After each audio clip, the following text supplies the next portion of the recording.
Hey y'all, it's Nancy, the Handy Scandy. Welcome back for another crafty venture. Today I am making some artist trading cards using AALL&CREATE images. Does that not make y'all happy? That picture all by itself is absolutely adorable to me and I can't look at it enough. So these little artist trading cards first were inspired by Lydia Fiedler, and I will try to remember to link to her video downstairs. But it was one in which she made little ATCs cut into the shape of postage stamps after having used her gel press and the wooden Indian blocks that I've shown before. And I will link to both her video and mine as long as I remember. My apologies if I happen to forget. If I forget, y'all mention it down in the comments and I'll go back and do it. But anyway, so that was my inspiration. So when I made this gel press, that's what I was going by. And this particular pull has been sitting around now for a little while waiting for me to get to it. So I trimmed it down into, I want to say they're 2.5 by 3.5 inch little rectangles. And I'm just going to town. So I'm using different stamps from AALL&CREATE, and I don't have them in front of me to tell you their names, but I'll list them down below. The artist for these particular ones is Tracy Evans, and she's amazing. If you guys aren't familiar with her, I will try to link to her YouTube channel as well. She makes some very amazing things. I mean, yeah, so we'll let that go. These stencils are also from AALL&CREATE, and I've had them for a little bit. It's my first time to use them. I really liked the idea of the juxtaposition between these more graphic stencils against that very feminine, ornate background with the Indian woodblock stamps. So in the end, the background is just the background. You guys have heard me say that. It's just a background. You don't see all those details unless you take the time to look up close, if you can hold them in your hand. And, you know, of course, when you're making these things, it's all about the details, right? Because you're the one that's doing it. You're the one that's seeing it. And I'm all about some backgrounds. I think you guys know that. If you've been with me for any amount of time, you know I love to make me some backgrounds. Okay, keeping in mind that I am no colorist, I'm no expert, I wanted to share my process in trying to achieve ethnic diversity in my skin tones, right? We are a rainbow of skin tones, and I think everyone is beautiful, and I'm trying to learn how to do that. So this one is a little bit lighter skin tone, and I have two others that are a little bit darker in this process. And again, I'm no professional. I'm just going back and forth from light to dark to light, and blending it out. So we're just going to watch my process. This portion, the skin tone portion, is in real time, and then I bump it up so we can get through the process. If you don't want to watch the coloring, feel free to fast forward. I'll try to put the time where the coloring is over if you want to fast forward. If I am unable to do that, or if I forget, I do apologize, but it's not going to be hard to find. All right, guys, here we go. Light to dark, dark to light.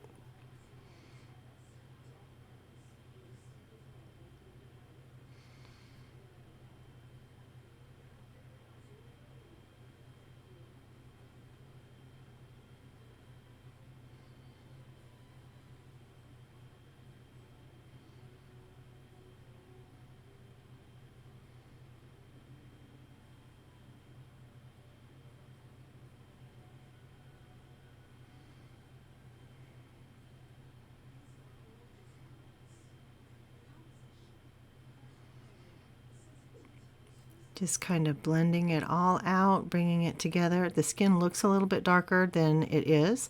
It's interesting how color plays off each other, because once I start adding color to the dress and the hair, you see how fair complected this little girl actually is.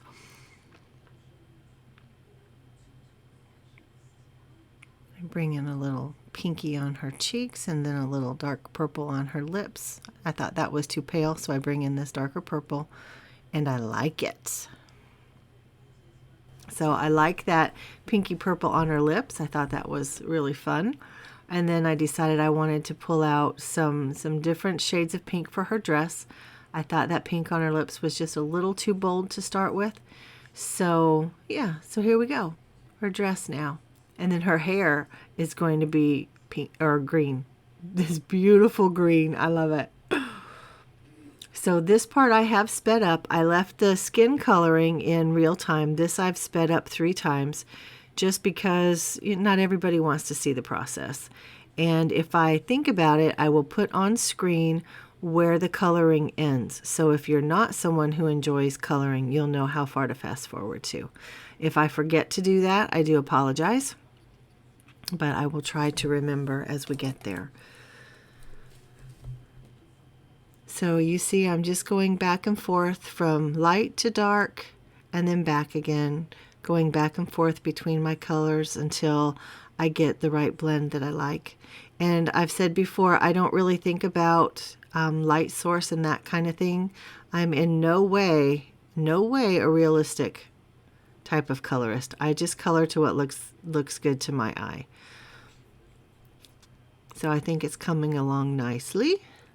And here I start adding the green.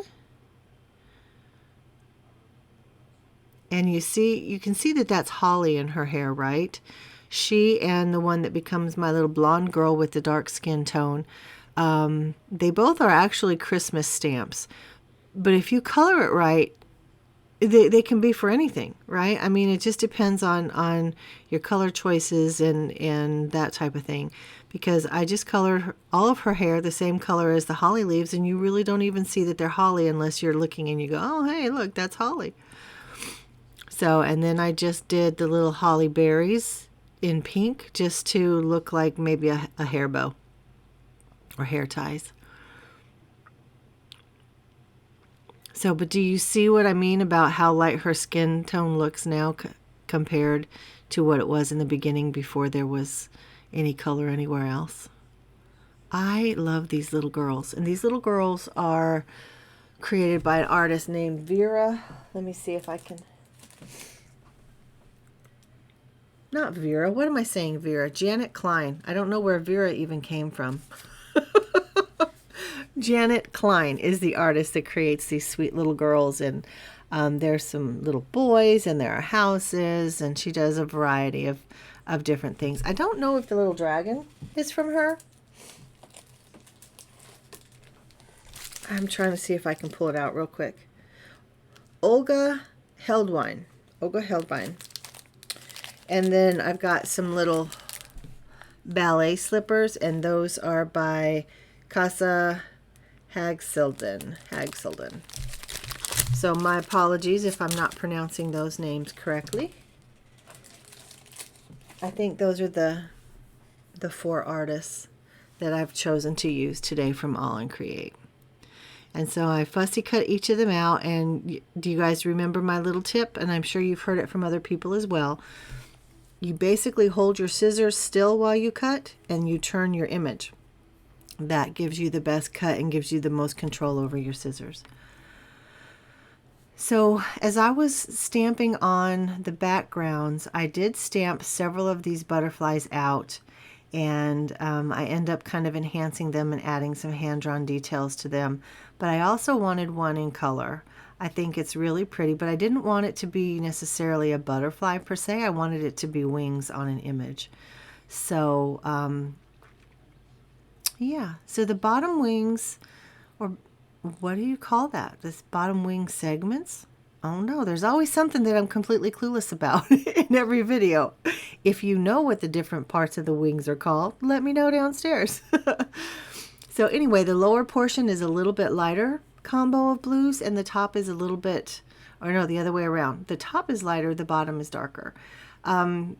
It doesn't really reflect that in the video and even in the final product, but yeah, just a little bit lighter color combo using some of the same markers, and then some are different. But anyway, I like it.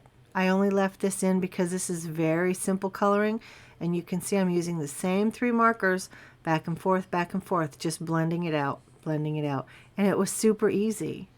I do have this sped up 3 times as well, and then again the fussy cut, right? You see that moving the image, turning the image, not so much the scissors. Not that the scissors never move, because they do.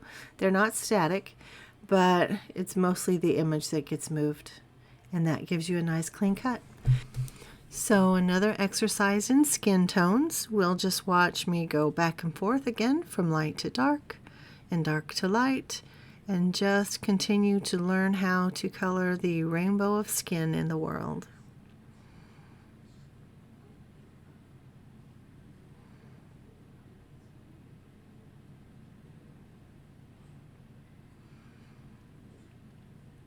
Sorry, my hand is in the way for much of this one. I didn't realize I had covered so much of it up.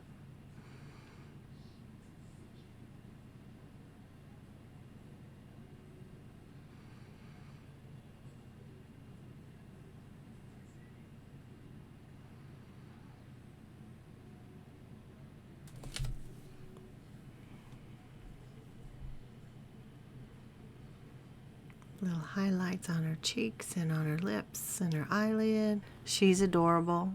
I'm very attached to this particular stamp. And I love the gradient of the flower petals on her eyelashes. I think that was really pretty. So here you can see that I'm bending each of these cards because when I did the crackle paste, they just kind of curled up a little bit, and I didn't want to run them through any kind of machine or anything to make them more flat. So I just kind of rolled them back a little bit to flatten them out. And that was my process, kind of trying to figure out which image I wanted on which background, etc., etc. And then I popped each of them up on a little bit of fun foam. Nope, this wasn't fun foam. This was double-sided foam tape. And here's where I'm adding those hand-drawn details. And I feel like this, each step brings it more and more to life, but these hand-drawn details are just the perfect finishing touches. And this is inspired by Vicky Papiano, who is an amazing, amazing art journalist and mixed media. I mean, she's just amazing at everything she puts her hand to be honest. So I have lots of various artists who are my inspiration on this project, and I had so much fun. I made this one just for me, just because I wanted to, and it has been a blast. I don't know if you guys have seen Vicky make those little zigzaggy checkerboard borders, but I think it's a lot of fun. And then this little pen is called, it's from Le Pen Permanente Marvi Uchida. Why can't I pronounce things today? And it's just black. It's just a black fine liner, and it has quickly become one of my favorite pens. I use it all the time. So I just made little highlights and hand-drawn things on each one as I felt it needed. So some got a border, some got outlined all the way around the image. Yeah, they each just got a little bit something different. And here I'm using my, or are they glossy accents? I don't know. But these, I don't know what it is about this particular product, but I don't know. You see the heart on the card that I'm making there? That was hot pink. And see how it just kind of bleached out the color? It does that on some of the more bold colors. And so I don't know what I'm going to do with that product. I have 2 bottles of it, but I don't think I'll be using it anymore. And on my little piggy's nose, the yellow piggy. No, maybe it was the pink piggy. Let me look in my book. I've got it right here. It was the pink piggy. His nose ends up being yellow by the time the product is dried and cured. So I'm not really sure why that happens, but it definitely bleaches those bolder colors out. So I'm just showing you where I'm adding my sentiments. Each one is a little bit different. There's a lot of snark. So I use sentiments from Tim Holt's little, I think they're called Chit Chat. I don't know if you guys have any of these. They're from the Ideology line. They're just little pre-printed stickers, and they have various sets. So I've had fun with that. And then of course I have those bolder sentiments are from Diane Revley. There's little sentiments. And so I went around each one of the sentiments with some black marker as well. And I just had fun with these. Off screen, I mounted each one up onto some black or gray cardstock just to frame it out. And then ultimately, I make them all into a book because I wasn't sure, like, what do I do with them now? How do I store them? What do I do? So my next video will be part 2, and that's where I actually create the book. I bind the book, I make the cover, I I put the different pages into signatures, and then I figure out placement in the book. And yeah, I've really had fun with this process, guys. Let me know what you think. Obviously, if you can answer that question from before, go ahead and put that downstairs. If you have a favorite one of these, let me know. If you have problems with that product, bleaching out your images, if you use it with alcohol markers, let me know. I feel like I'm the only one. But guys, those are my ATCs for this day, and I'm so happy with them. Thank you so much for joining me. I've loved spending time with you today, as I always do. I'll meet you downstairs, guys, where we can get to know each other a little bit better. This is Nancy, the Handy Scandy. Thanks again. I'm out.